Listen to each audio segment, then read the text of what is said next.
Il avait été vu lors des vidéos précédentes concernant d'autres thèmes que dès que des êtres quittaient la source, systématiquement, quelle que soit leur vibration, il y avait polarité et perte d'énergie, déperdition d'énergie.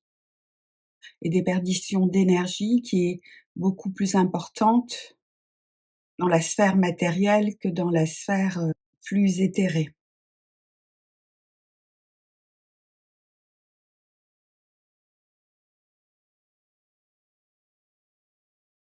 On avait vu également que lorsque les êtres étaient emprisonnés dans la matière, pour pouvoir retourner dans ce lieu initial de cette énergie très puissante et très pure, qu'on peut appeler la source, il fallait que l'être se soit suffisamment purifié, nettoyé, effacé ses attachements, ses dépendances, pour permettre à son énergie de reprendre davantage de lumière, et qu'ensuite, avec une énergie qui est encore importante et qu'il possède, il peut alors là retourner à la source. Sinon, s'il ne le fait pas au bon moment, disons avant qu'il n'ait trop d'énergie personnelle salie et affaiblie, eh bien après c'est trop tard.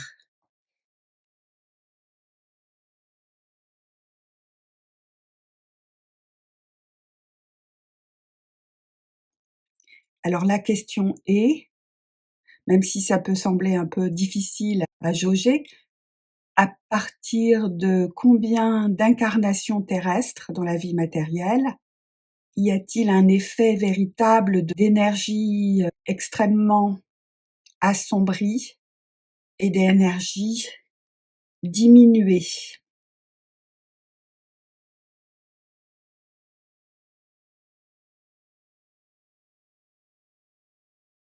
Alors on sait bien que c'est complexe d'évaluer, puisqu'il peut y avoir des incarnations où les personnes vivent très intensément et d'autres très lentement, sans trop de déperdition d'énergie, des vies courtes et des vies longues.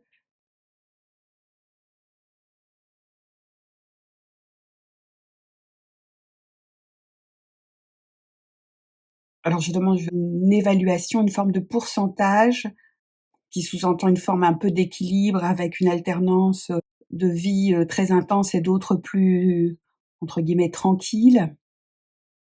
Je propose un chiffre. Est-ce que, au bout d'une centaine d'incarnations, c'est là, en général, qu'on peut constater une perte drastique de l'énergie initiale, on va dire ici, pour vivre sur le plan matériel, de l'énergie vitale?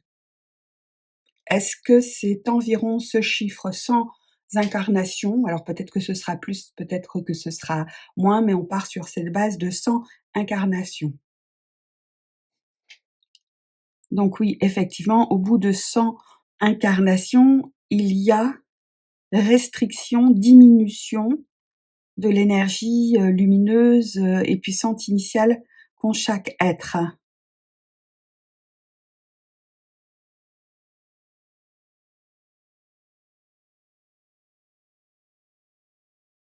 Voilà, donc c'est déjà une indication. Sans incarnation, c'est déjà une diminution apparemment importante de cette énergie initiale. Mais peut-être que c'est bien avant 100 incarnations, qu'il y a déjà une diminution très importante de l'énergie initiale. Est-ce le cas? Alors, étonnamment, voilà une image qui répond encore à la question précédente, avec cette image d'un soleil très, très puissant, qui insiste sur le fait qu'au bout de 100 incarnations, il y a une restriction importante de cette énergie que l'on a tous initialement.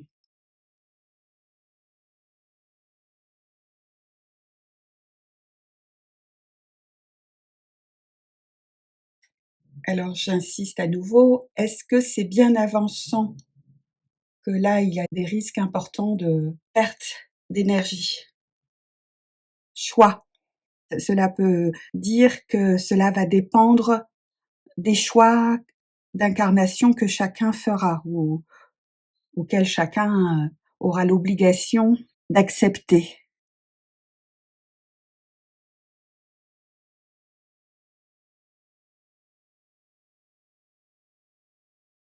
On était parti sur 100 incarnations à peu près équilibrées, dans le sens où il y avait des incarnations intenses et d'autres moins remplies.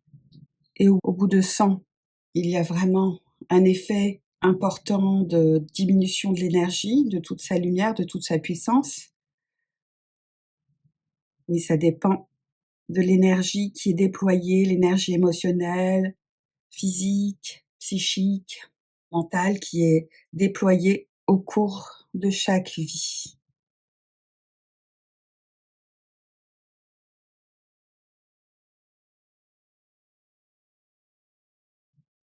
En tout cas, pour pouvoir vivre plus de 100 incarnations, il faudrait que chacune des incarnations puisse être systématiquement dans des ambiances très légères et sans souci, voilà, et sans attaque particulière.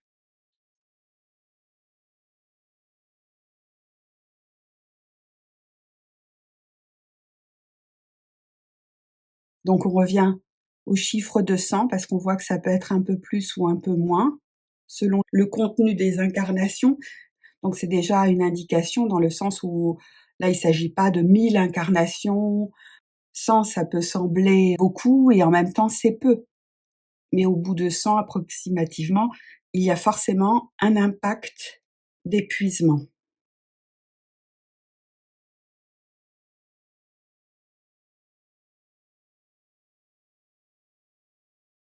Alors on va un petit peu plus loin. Est-ce qu'au bout de 100 incarnations, s'il y a effectivement restriction énergétique, cet épuisement énergétique est vraiment très important et empêcherait de pouvoir retourner, si les êtres en avaient l'intention de retourner à la source? Tristesse. Apparemment oui, puisque tristesse évoque le fait qu'il ne soit pas possible, en l'état, avec son énergie, toute salie et affaiblie, de retourner comme ça en un claquement de doigts à la source.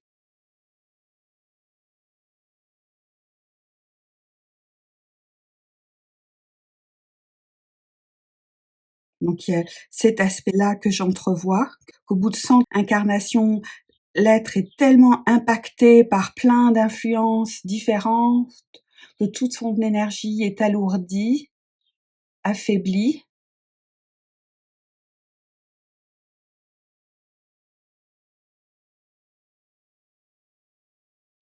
Ce qu'on avait vu également, c'est que si l'intention est de retourner à cette énergie initiale, il faut un grand travail de nettoyage, un travail de nettoyage qui nécessite également beaucoup d'énergie.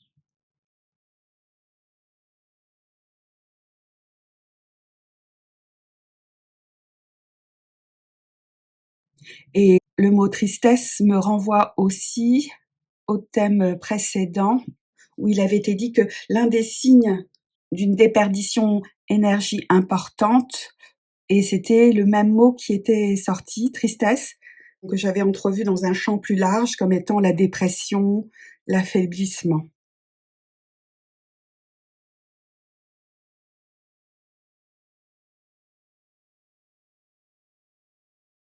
Alors ce n'est pas très réjouissant parce qu'une centaine d'incarnations, ce serait déjà trop. Trop d'informations accumulées à l'intérieur de soi et qui empêchent radicalement le fait de quitter le plan matériel, physique et terrestre et retourner à la source.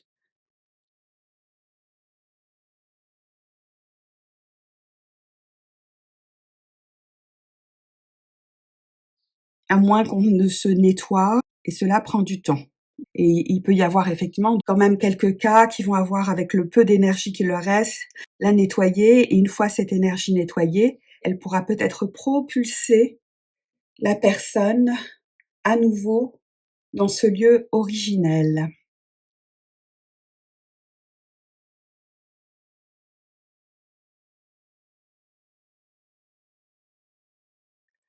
Cela nous amène aux autres questions que je voulais poser. avec cette image tristesse, puisqu'on avait vu juste précédemment que lorsque l'énergie intérieure avait été trop salie, trop épuisée, saturée d'informations, il y a un moment, un point de non-retour où l'être a ses tendances dépressives, n'a plus envie d'agir, est moins dynamique, également en faiblesse corporelle, en fait a moins de désir, moins de motivation, dans une forme de passivité.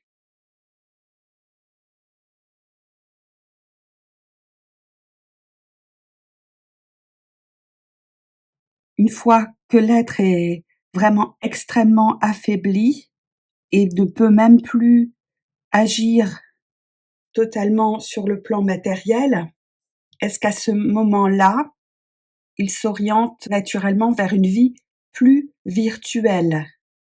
Dans le sens, le fait de regarder les autres agir et s'en nourrir, ou agir lui-même, mais non concrètement, avec son imaginaire. Et cela me fait penser à notre époque actuelle, avec tout ce déploiement du web informatique, avec tous ces spectacles, ces films, ces jeux, où une grande majorité d'êtres humains, voire la plupart, ne sont plus réellement acteurs de leur propre vie et passent de plus en plus de temps à regarder, à vivre la vie d'acteurs de jeux qui leur sont proposés comme une vie virtuelle, comme une vie par procuration, où les scénarios sont donnés et s'il y a des choix, ils sont également proposés et de cette manière, la personne a l'impression de vivre malgré tout une vie entre guillemets «épanouissante» qui lui permet de ne pas avoir beaucoup d'énergie à déployer, comme pour l'être humain qui ne vit que sa vie avec son corps, ses émotions, ses pensées, même si cet homme-là est déjà conditionné. Mais là, l'être qui ne vit que virtuellement n'agit plus ni physiquement, ni intellectuellement, ni sensoriellement. Il interagit avec ce qu'il voit virtuellement émotionnellement, comme si avec une énergie vraiment épuisée, il n'en a plus assez pour mouvoir le corps, pour réfléchir, pour créer véritablement. Il reste seul la possibilité d'adhérer émotionnellement. Et dans cette adhérence émotionnelle, dans cette manifestation émotionnelle, sans que l'être ne s'en aperçoive, il y a encore déperdition, diminution de l'énergie qui lui est restée. Et pour avoir peut-être une sensation de vie intense, eh bien, tous les scénarios sont mis en place pour créer des émotions intenses. Donc tous les scénarios, que ce soit des jeux, des films, la musique également, pour donner l'impression à ces êtres très très affaiblis qui ne peuvent plus véritablement agir dans leur matérialité, eh bien c'est des sensations, des émotions très fortes. Ces émotions fortes et déviantes sont souvent associées à la violence, aux émotions de colère et de peur, donc de terreur également.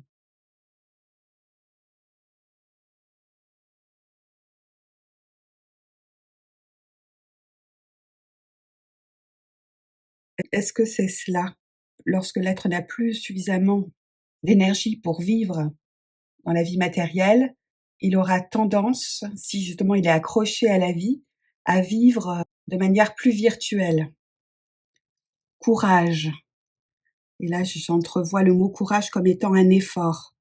Parce que s'il voulait continuer à vivre comme autrefois, avec une puissance physique, une puissance de pensée, de création, d'action, s'il voulait continuer en ce sens, il devrait fournir énormément d'efforts.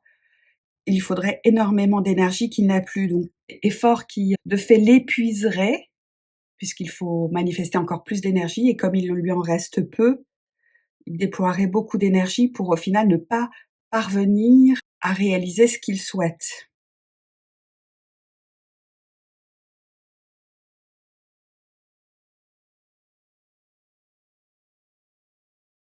Est-ce que les êtres vivants sur Terre, les êtres humains, lorsqu'ils n'ont plus suffisamment d'énergie, l'orientation vers la vie virtuelle est un choix nécessaire? Transformation. Cette image peut être la confirmation qu'effectivement, l'être ne peut plus vivre dans son corps pour réaliser ses plaisirs, ses désirs.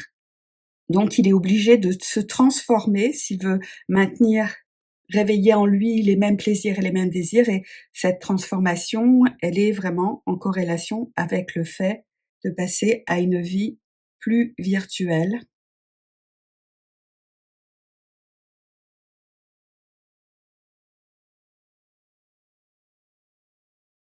Est-ce que cela veut dire qu'à notre époque, la majorité des êtres vivants, ou on va dire une grande partie des êtres humains, ont tous une énergie vitale, voire une énergie initiale très salie et très diminuée?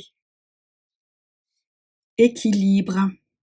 Parfois les images répondent encore aux questions précédentes, et là ça insiste sur le fait que si la personne veut continuer à éprouver les mêmes plaisirs, les mêmes désirs, les mêmes sensations dans sa vie, la personne est obligée de se transformer pour essayer de maintenir un équilibre, pour pouvoir y parvenir. Et cet équilibre, c'est au lieu d'être acteur de sa vie, de vivre par procuration au travers de vie extérieure, imaginaire ou réelle.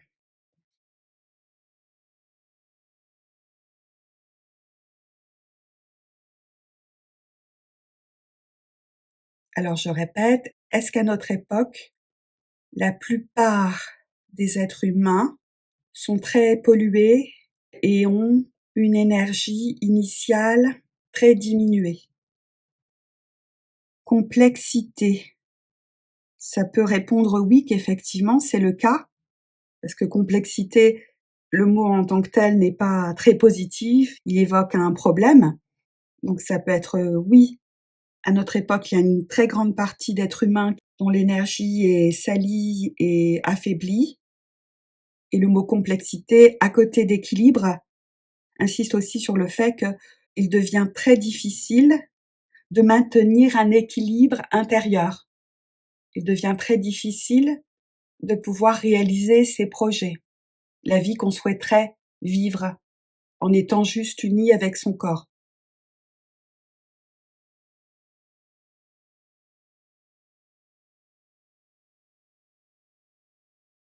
Et quand j'évoque ça, c'est en dehors de toute la complexité aussi sociale et parfois des répressions sociétales. C'est que l'homme étant trop affaibli, il ne parvient pas à déployer suffisamment d'énergie pour réaliser une vie qui le satisferait, remplie de désirs et de plaisirs qui lui conviennent. Alors, il se tourne vers le virtuel, qui lui permet alors d'assouvir une certaine forme d'expression vivante. Et pour que cette expression vivante puisse être, je dis toujours entre guillemets, à la hauteur d'une vie que l'on vit personnellement, ancrée dans son corps, eh bien, il faut que dans cette vie virtuelle, les sensations, les émotions qui sont vues et qui après vont répercuter la personne soient vraiment très très intenses. Donc rapidité, violence, agressivité, souffrance vont percuter la personne et lui donner alors une sensation de vie.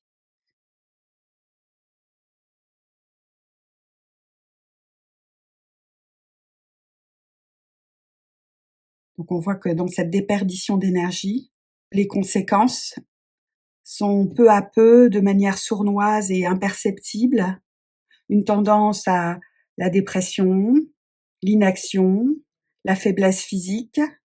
Et comme les gens sont addicts à la vie matérielle, terrestre, pour pouvoir continuer à éprouver des sensations, des émotions, une sensation de vie, ils s'orientent vers une vie extérieure, vers le virtuel. Et pour que ce virtuel soit satisfaisant, leur procure à ces personnes une sensation vivante, eh bien, il faut une intensité supplémentaire qui sera davantage procurée par la violence. la souffrance, les abus, les excès.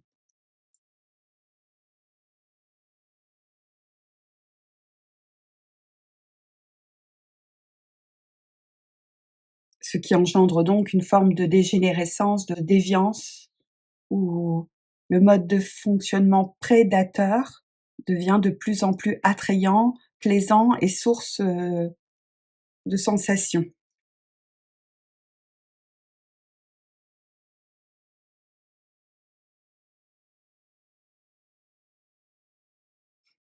Est-ce que c'est bien cela? Et avec cette image très sombre, une ambiance très sombre, avec juste un petit peu de lumière, un petit ciel bleu, mais qui n'est plus bleu véritablement. Donc il y a forcément assombrissement, on pourrait dire de l'âme, de la lumière intérieure, diminution, qui vont de pair lorsqu'il y a vraiment attachement à la vie matérielle, avec l'expression, l'intention d'intensité, mais qui, cette fois, une intensité qui n'est plus belle du tout, une intensité du négatif.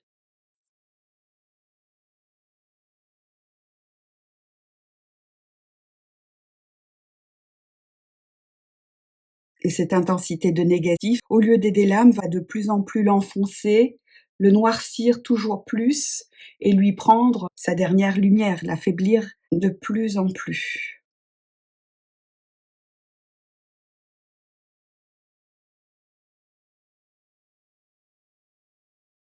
Et le rendre lui-même, sans peut-être qu'il s'en soit aperçu, de plus en plus prédateur, à aimer la prédation, c'est-à-dire à interagir que dans des relations réelles et de fait aussi beaucoup plus virtuelles, des relations bourreau-victime, où la notion de respect, de partage, d'échange dans l'harmonie ne sont absolument plus recherchées.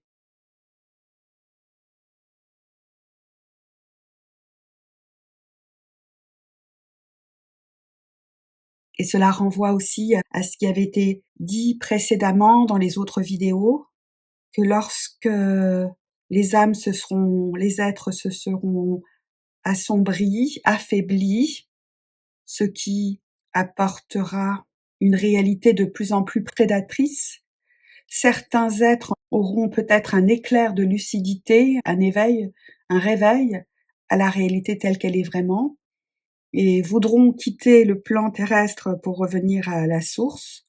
Peut-être que certains, avec persévérance, en ayant nettoyé leur énergie, pourront ensuite y retourner, mais si l'énergie est trop affaiblie, eh bien ces êtres ne pourront pas retourner à la source, et en même temps, ils refuseront quand même radicalement la participation à ce jeu collectif, refuseront l'incarnation et resteront comme des êtres, des formes flottantes, inertes, inactives, dans un refus radical d'adhésion à la réalité telle qu'elle est devenue, ou telle qu'elle est tout simplement.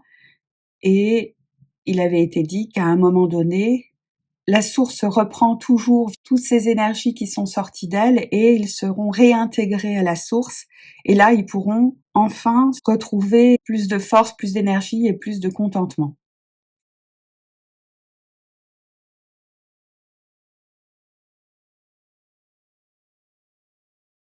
Et donc, il y aurait scission entre les êtres prisonniers dans la matière, ceux qui, à un moment, refuseraient l'incarnation, voudront retourner à la source et le pourront ou ne pourront pas, mais en tout cas un désintérêt, un refus complet de l'incarnation, de participer à ce jeu, et les autres, au contraire, voudront s'accrocher absolument à la vie dans la matière, maintenir leur plaisir, leur désir, leur possession, et comme ils ne le pourront plus parce que leur énergie sera trop faible, eh bien, ils deviendront, pour pouvoir continuer avec une énergie affaiblie, ils deviendront de plus en plus prédateurs, de plus en plus pervers et manipulateurs pour prendre l'énergie qu'ils n'ont pas chez les autres êtres vivants.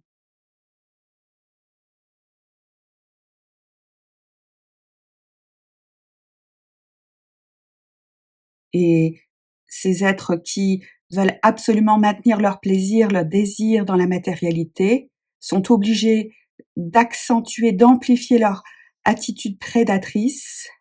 Et là, on peut imaginer 2 possibilités. Ceux qui vont, dans le domaine virtuel, en cherchant des plaisirs intenses et de plus en plus, sombres et violents.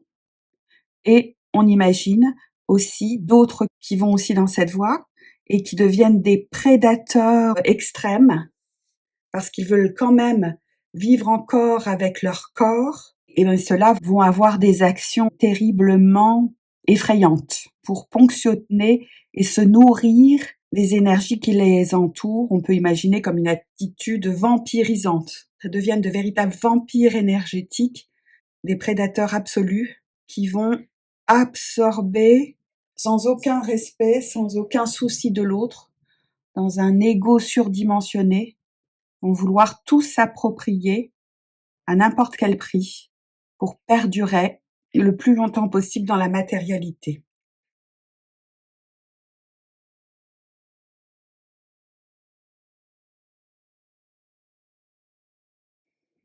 Est-ce que c'est cela? Renouveau. En renouveau, je vois renouvellement. Donc oui, ces êtres qui vont s'enfoncer dans la prédation pour à tout prix se maintenir dans la vie matérielle, sont prêts à n'importe quoi pour pouvoir renouveler, continuer dans cette voie. Donc dans renouveau, je vois à la fois ce fait de perpétuer et en même temps renouveau, parce que de toute manière, renouveau renvoie à transformation, la nécessité d'une transformation, soit de vivre dans une réalité de plus en plus virtuelle, en ayant des attractions pour la prédation virtuellement quand même de plus en plus grandes, ou alors en voulant maintenir la vie terrestre et à ce moment-là, de devenir eux-mêmes. Cette transformation, c'est de devenir eux-mêmes de véritables monstres vampiriques.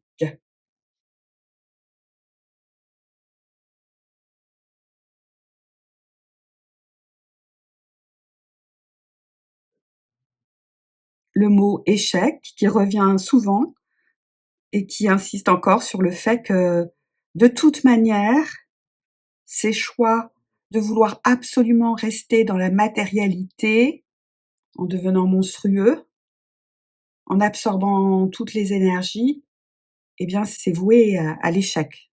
À un moment, ça va s'arrêter et ce mot échec est juste en dessous de celle de l'intensité de la lumière de chacun initiale, qui contraste totalement, parce qu'à un moment, même cette prédation aura des limites et l'être, à un moment, n'aura plus aucune luminosité, plus aucune énergie. Ça, c'est le point final.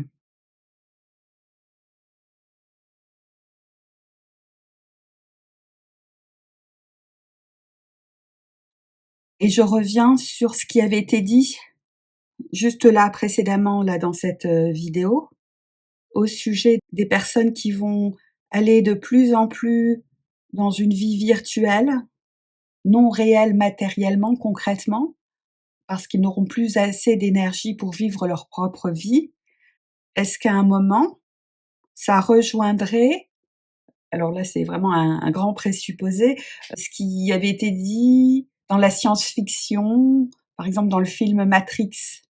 Le corps des gens serait enfermé, alimenté, sans qu'ils ne s'en aperçoivent, et leur sens et leur cerveau seraient nourris virtuellement par des sensations de vie et d'action qui généreraient des émotions dont pourraient se nourrir ensuite les ultra prédateurs, ceux qui auraient mis en place tout ce fonctionnement.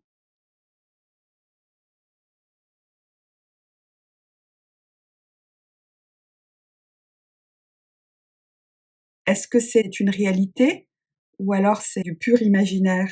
Le fait qu'à un moment donné, les êtres déjà piégés dans la matière et qui veulent continuer à y rester, soient également piégés par la vie virtuelle et l'apprécient absolument, et que leur corps biologique soit enfermé par d'autres plus grands prédateurs qui s'alimentent de la sensation de vie, des émotions de vie que ressentent ces êtres affaiblis avec cette virtualité.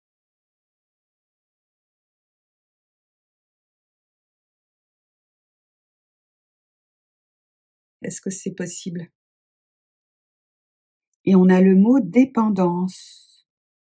Oui, parce qu'on peut voir déjà une interdépendance, tous ces êtres qui se mangent les uns les autres, qui veulent absolument maintenir leur plaisir, leur désir, la matérialité, deviennent de plus en plus prédateurs, deviennent de plus en plus égoïques et terribles, et en même temps, ils n'ont chacun aucune indépendance, aucune liberté. Ils sont interdépendants.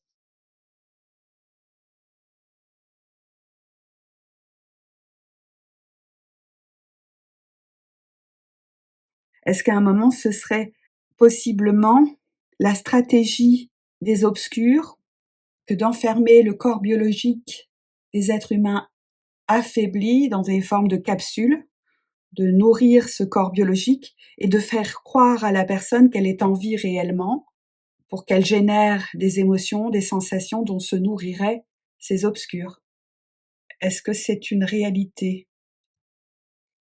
Le mot chance, c'est pas la chance dans un sens, bienveillant, ce serait la chance pour les obscurs, de pouvoir jusqu'au bout ponctionner toute l'énergie vitale des êtres humains. Ils sont prêts à aller dans l'invention de stratégies de plus en plus machiavéliques pour donner l'illusion aux autres êtres humains attachés à la matière, l'illusion de vivre, alors qu'ils sont eux-mêmes encore emprisonnés, leur donner l'illusion que la vie virtuelle est la vie réelle.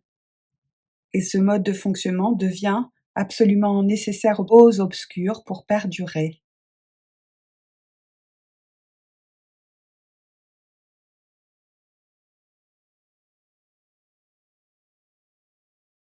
Alors, est-ce que c'est déjà le cas actuellement? Intuition, comme si c'était une pensée, une idée qui pourrait être vraie. Alors peut-être que ça existe déjà, c'est déjà un projet qui a été réalisé par les obscurs, peut-être dans d'autres lieux, dans d'autres mondes. Et là, je pose la question de manière plus précise. Est-ce que actuellement, les êtres vivants, on va parler des êtres humains, sont comme dans le film Matrix, enfermés, bon, symboliquement, ça peut être un peu différemment, mais enfermés comme dans des capsules. Les êtres vivants sont devenus des êtres totalement végétatifs, enfermés dans des espaces clos, où ils ont l'impression de vivre une vie concrète et réelle et matérielle, alors qu'en fait, on leur impose une vie totalement virtuelle. Est-ce que c'est le cas?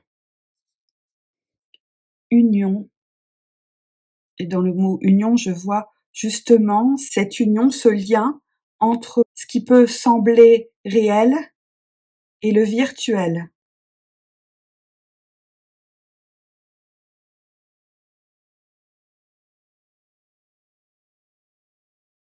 Pour qu'il y ait plus de clarté dans la réponse, parce qu'on sait déjà qu'on est dans une illusion puisqu'on a quitté la source, on est dans une réalité matérialisée qui est une création des obscurs, donc dans ce sens que l'impression qu'on a de vivre, la sensation de liberté, elle est totalement illusoire, ça c'est un fait. Et là, je voulais juste aller plus loin pour demander si véritablement, actuellement, ce qu'on a l'impression de vivre là avec notre corps, nos sensations, nos émotions, nos pensées sur Terre, eh bien, c'est une illusion complètement virtuelle. Et là, on voit un rayonnement lumineux avec une aura plutôt mauve et rose qui peut signifier un attachement affectif, bienveillant. Mais cette manifestation, elle est complètement immatérielle.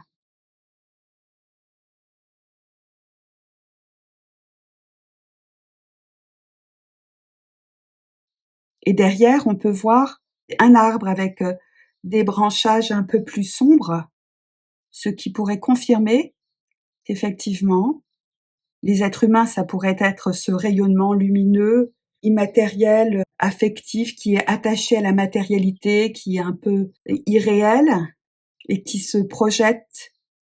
Et derrière cette impression de matérialité, cet arbre qui semble concret et matériel, eh bien, il y a une dissociation.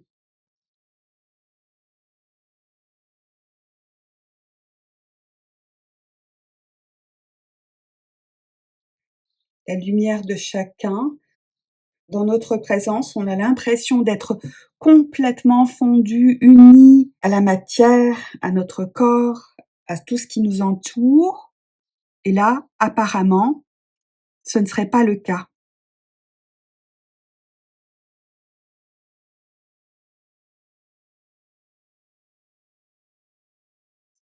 On aurait cette impression-là, mais qui serait irréelle, qui ne serait pas vraie. Et avec la union, c'est comme si on insistait pour que vraiment les humains se sentent vraiment présents, vivants dans une véritable vie matérielle, mais qu'en réalité, il y a vraiment une séparation. Alors, dans cette image encore, j'y vois le fait du piège dans lequel on est, qui est déjà celui des obscurs, de nous faire croire qu'on est né dans la matière, dans le biologique, et puis que c'est vraiment une partie de nous véritable.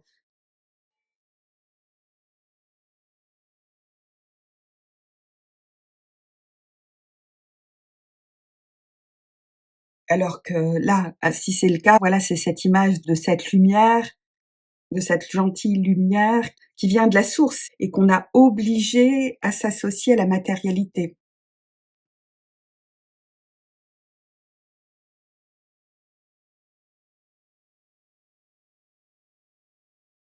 Alors je repose encore pour avoir cette fois une réponse claire et nette.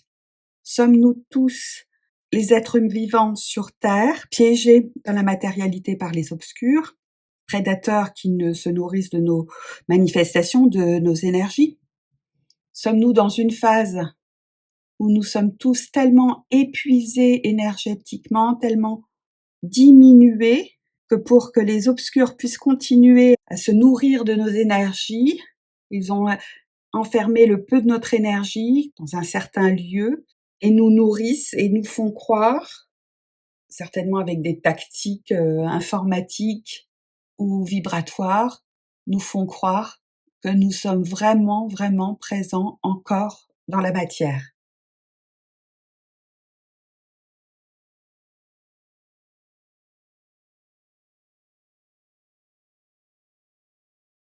Lâcher prise, et ça pourrait être encore une confirmation, dans le sens où lâcher prise renverrait au fait que l'énergie initiale des êtres humains serait trop trop faible pour perdurer. Ils doivent lâcher le lien avec la matière et ne vivre que dans le virtuel.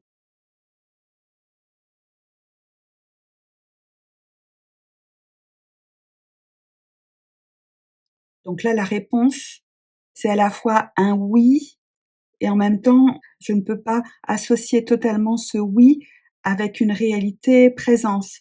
Je vais l'énoncer différemment. Est-ce qu'actuellement, on est dans ce processus où tout est fait pour que les gens qui n'ont plus assez d'énergie pour vivre pleinement leur existence, on les incite de plus en plus à la vie virtuelle et qu'à un moment donné, il y aura enfermement des lumières de chacun, de la présence de chacun qui est non palpable, dans un espace totalement virtuel, dématérialisé tout en faisant croire que la matérialité est là.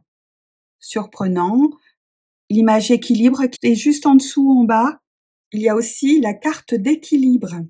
Alors ça signifierait que quand les êtres vivants n'ont plus assez d'énergie, ils doivent subir, pour essayer de maintenir une forme d'énergie, une forme d'équilibre, ils sont obligés de passer par des phases de transformation.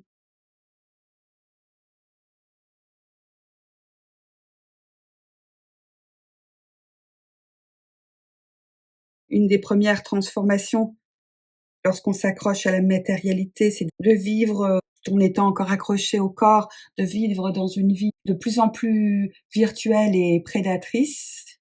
Et peut-être qu'à un moment donné, il y aura également une vie où n'interagiront plus le matériel et le virtuel, ce ne sera plus qu'une vie purement virtuelle, où le peu de lumière des êtres aura l'impression d'une vie matérielle alors que non.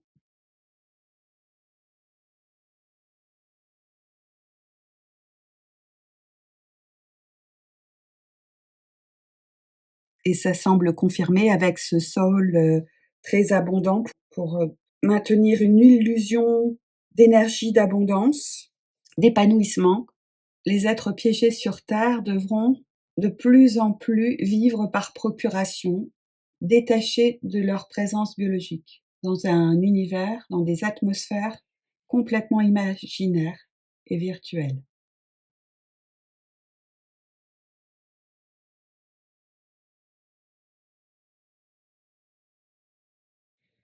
Donc quand on arrive à cette seconde transformation, qui nécessite de lâcher le lien avec l'emprisonnement matériel, avec le biologique, qui peut encore continuer à donner l'illusion du matériel pour éprouver des sensations et des émotions.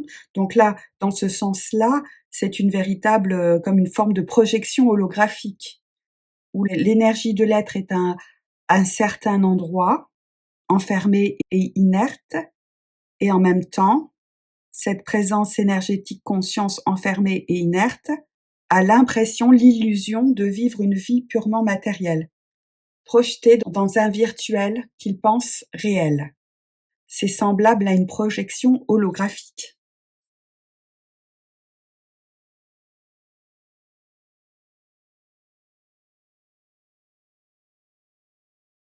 Et là, il y a l'image d'un tout petit soleil avec une petite aura lumineuse, mais un tout petit soleil. Et puis après, on voit des branchages et puis des feuilles de couleur jaune, comme si effectivement, on peut imaginer que l'être diminué, la conscience diminuée énergétiquement est ce petit soleil, et qu'après, il projette sa propre lumière et projetée sur une forme d'artifice qui met de la couleur à l'extérieur.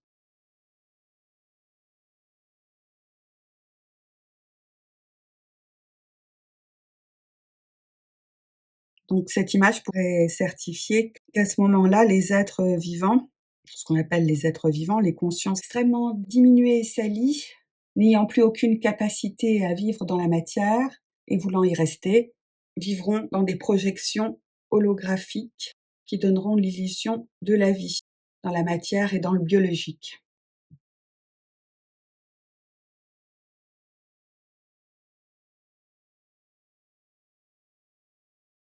Je fais le rapprochement avec la notion d'informatique, d'IA, etc. On avait vu dans d'autres thèmes que ça, c'était vraiment l'intelligence de l'obscur qui avait mis en place le web, l'informatique, l'IA, pour emprisonner davantage les humains, les illusionner, les mettre dans une seconde prison.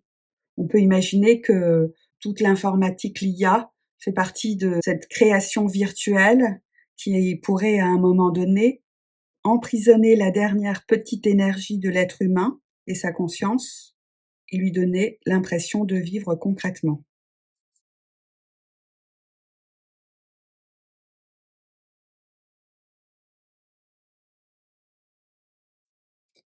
Donc là, exactement, inconscience, dans ce stade-là, l'être qui se croit vivant est totalement inconscient, non conscient, qu'il est piégé déjà dans la matière, mais qu'en plus de ça, c'est qu'il n'y est même plus.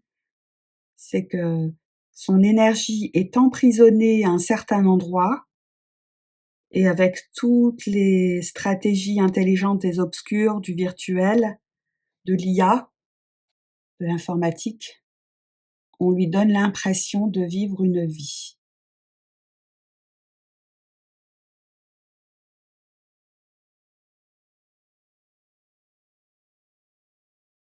Donc là, c'est une possibilité, comme s'il s'agissait du stade final. Et ce que je me demandais, est-ce que dès le départ, parce que là c'était envisagé qu'il y aurait plusieurs étapes de transformation, plus l'énergie s'atténue, plus il y a de nouvelles stratégies, stratagèmes qui sont mis en place pour pouvoir encore plus emprisonner les consciences, les humains, faire croire qu'ils vivent alors qu'ils sont dans une réalité virtuelle. Et je reviens à la question, une question juste précédente dont la réponse pour moi n'avait pas été suffisamment claire. Alors je pose la question, sommes-nous déjà, et ce, dès le début, dans une projection holographique, et j'ajouterais fractale, parce qu'on avait également vu que la notion fractale de réplication d'une même empreinte de multiples fois est emprisonnée dans une certaine vibration qui crée la condensation, qui crée le compactage, donnant l'illusion de la matière.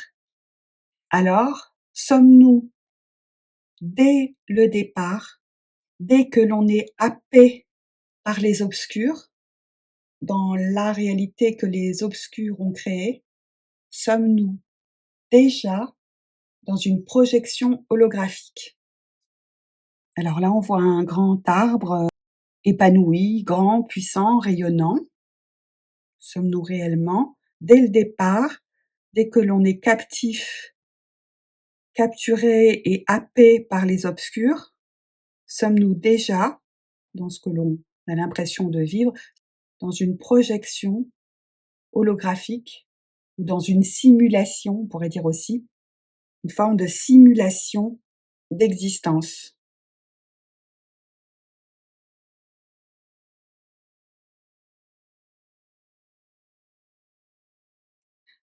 La réponse peut être oui, mais pour que la manifestation matérielle se fasse, avec cet arbre qui peut symboliser un être vivant, plein d'énergie, épanoui, eh bien, il faut l'association de ces cristaux, alors plus sombres qui symbolisent la matérialité, et les cristaux clairs qui symbolisent l'éthérique.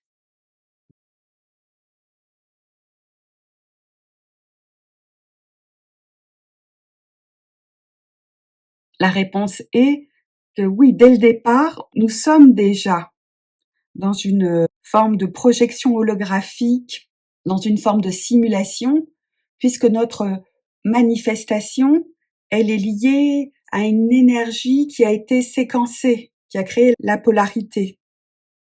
Comme si notre propre énergie était aussi elle-même, puisque tout ce qui sort de la source est transformé, est abusé et manipulé, donc nous le sommes également.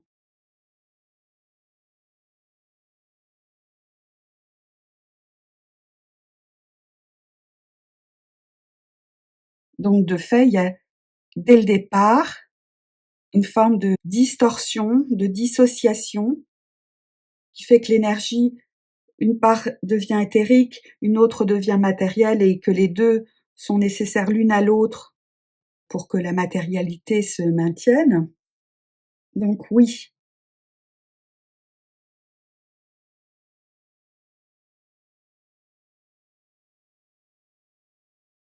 avec notre énergie qui, en sortant de la source et puis capturée par les obscurs, enfermée dans la matérialité, on est déjà déformé. On subit déjà des formes de dissociation, de séquençage. Et dans ce séquençage qu'on subit dans notre énergie, dans l'énergie qui nous entoure, sommes-nous quand même concrètement dans la matière, dans le biologique? Notre énergie, même si elle est perturbée, une partie d'elle est-elle vraiment dans la matière? Rétention. Donc apparemment oui, une partie, pas toute notre énergie, une partie de notre énergie est emprisonnée dans la matière, dans le biologique.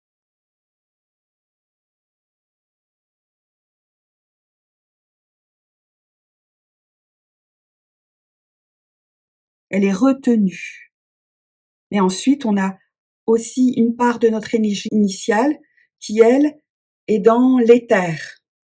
Et ça se conçoit effectivement parce que Quand on commence avec la méditation, l'état modifié de conscience, à se connecter à sa supraconscience, on s'aperçoit que notre supraconscience qui est vraiment nôtre, elle n'est pas dans notre présence biologique. Elle est en dehors, dans notre présence éthérique.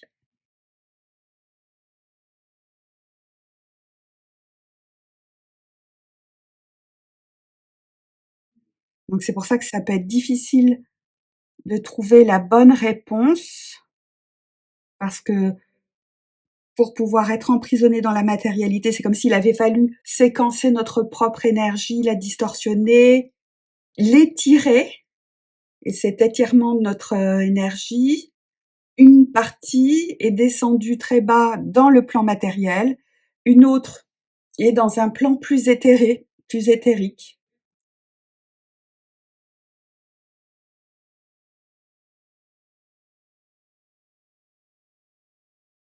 Est-ce qu'au départ, il est nécessaire qu'une partie de l'énergie soit véritablement, concrètement associée au biologique pour être présent dans cette réalité matérielle au départ? Inertie. Oui, l'inertie, c'est comme une forme d'enfermement. Donc initialement, lorsque les êtres à la source, avec une énergie puissante et pure, ont été captivés puis capturés par les obscurs, qui avaient déjà tout préparé leur plan, leur prison, leur matrice, ils ont réussi à attirer des êtres lumineux en dehors de la source et après à distorsionner l'énergie de ces êtres pour qu'il y en ait une partie qui soit totalement enfermée dans le biologique et puis une autre, j'imagine plus importante, qui ne pénètre pas dans le biologique, mais qui reste alentour dans un espace éthéré.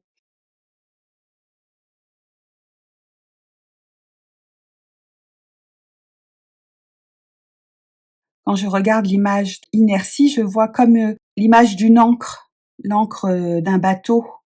Et on peut imaginer que la barre horizontale pourrait symboliser l'endroit le plus bas où va l'énergie des êtres vivants, correspond à l'enfermement dans la matérialité, et la barre qui remonte, la barre verticale, ça correspondrait à l'énergie qui, elle, est emprisonnée dans l'éthérique.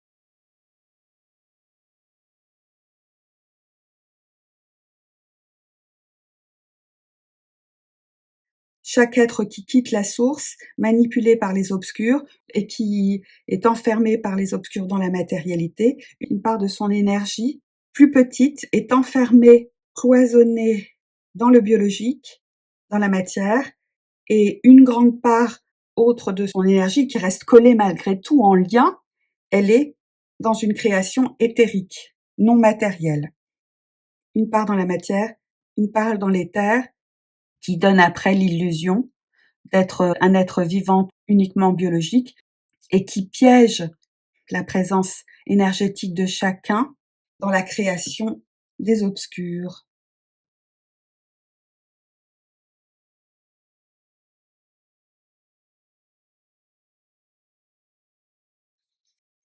Et quand j'évoque la création des obscurs, je sors l'image possession. Et c'est de cette manière que les êtres vivants, tous les êtres vivants dans la matière sont possédés, sont pris au piège.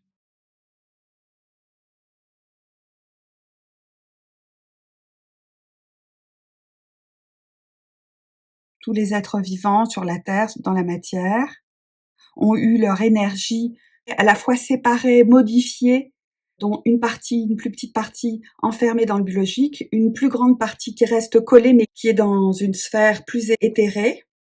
Et là, ça crée la possession, l'empreinte des obscurs et en même temps, ce côté possession avec cette spirale, on voit aussi comme un phénomène vibratoire qui avait été évoqué sur la manière dont la matière était créée. Il y a distorsion, séparation et en même temps comme des ondes qui sont envoyées, des vibrations, des fréquences pour mettre en lien, pour coller, plus l'aspect fractal aussi qui avait été entrevu.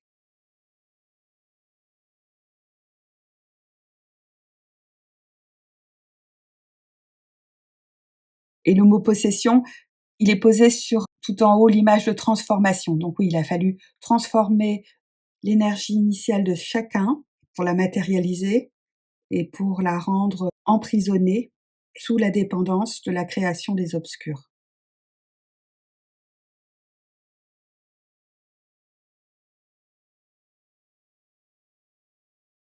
Alors, il y a effectivement une forme de projection fractale, holographique, dans le sens où toute notre énergie n'est pas uniquement dans la matière, elle est aussi ailleurs, dans l'éthérique. Et comme l'éthérique et la matière interagissent, il y a une forme d'aller-retour, de projection. Mais c'est pas une projection holographique où on serait totalement en dehors de la matérialité, de la matière, et qu'on aurait l'impression d'y être sans y être du tout.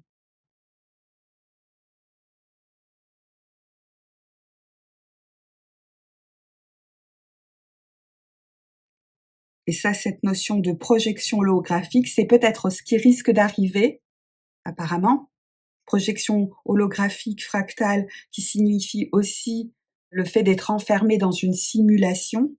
Peut-être qu'à un moment donné, les énergies de chacun seront tellement affaiblies que chaque présence ne pourra plus se tenir, s'associer à la matière, et qu'à ce moment-là, la présence ne sera plus que dans l'éther, dans une forme plus éthérique, très très légèrement matérialisée, et avec toutes les stratégies de l'obscur et du virtuel, on donnera l'illusion à ces êtres de vivre une vie concrète. Donc il s'agira alors d'une vie simulée, d'une simulation.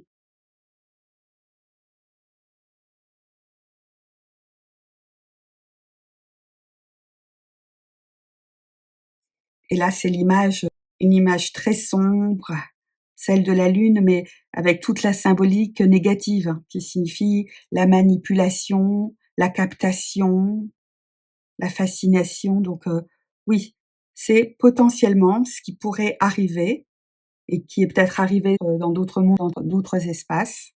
Les êtres n'ont plus assez d'énergie, ils ne peuvent plus vivre dans la matière. L'énergie qui leur reste est happée, est enfermée encore plus, non pas dans la matière, mais dans une sphère plus éthérée, et avec toute une technologie certainement particulière, on donne l'impression à ces êtres conscients avec une énergie extrêmement faible de vivre des vies pleines d'énergie, pleines de mouvement, pleines de diversité.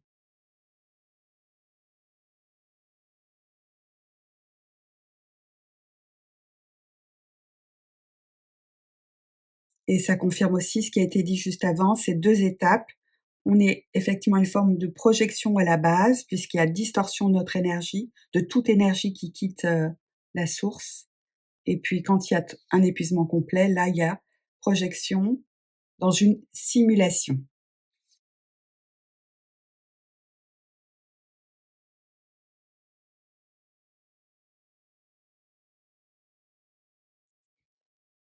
Et là, on voit un ciel bleu, des nuages et puis un nuage qui ressemble à des ailes. Oui, c'est une présence, une impression de vivre, mais dans un espace complètement éthéré, sans matérialité.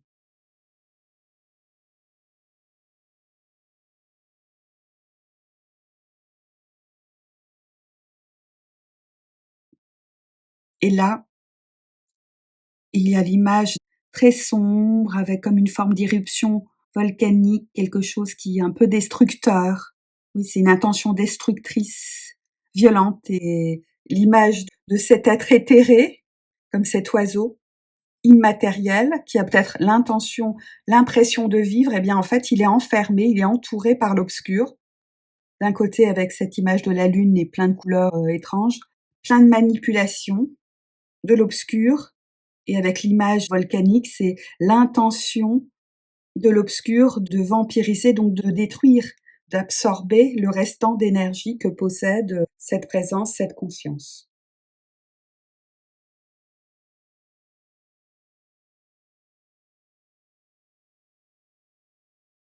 Ce n'est pas très réjouissant, mais tout en sachant qu'au final, il y aura échec pour toute forme de prédation et que si les êtres humains ou les êtres vivants, s'ils ont encore assez d'énergie, peuvent retourner à la source parce que je pensais aussi aux animaux, à la végétation, elle peut également retourner à la source à condition d'avoir suffisamment d'énergie.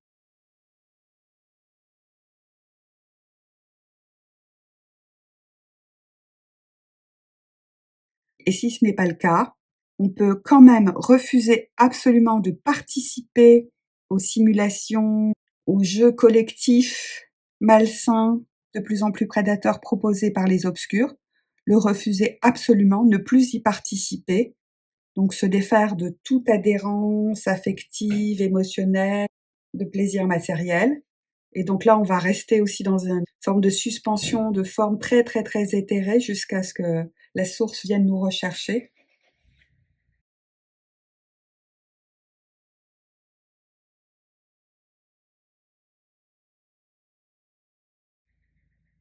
Et les autres, de plus en plus épuisés, seront illusionnés encore plus par l'obscur, incapables de continuer dans la vie matérielle, vivront des vies virtuelles qui leur sembleront réelles, où ils seront encore plus emprisonnés par l'obscur. Mais ça aussi, ça disparaît.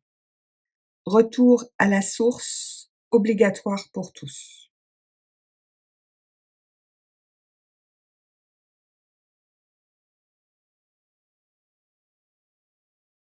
Et étonnamment, je sors l'image lumière. Oui, c'est-à-dire que, quels que soient les abus, les manipulations, les perversions, les stratégies que l'obscur inventera pour vampiriser, absorber, captiver, détruire tous les êtres sortis de la source.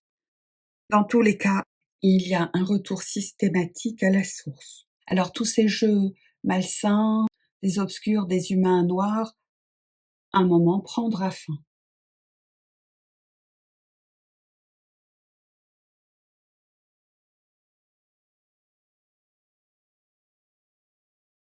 Et cela coïncide avec la disparition, effectivement, également de la matière, qui est elle-même un piège créé par l'obscur. Retour à la lumière.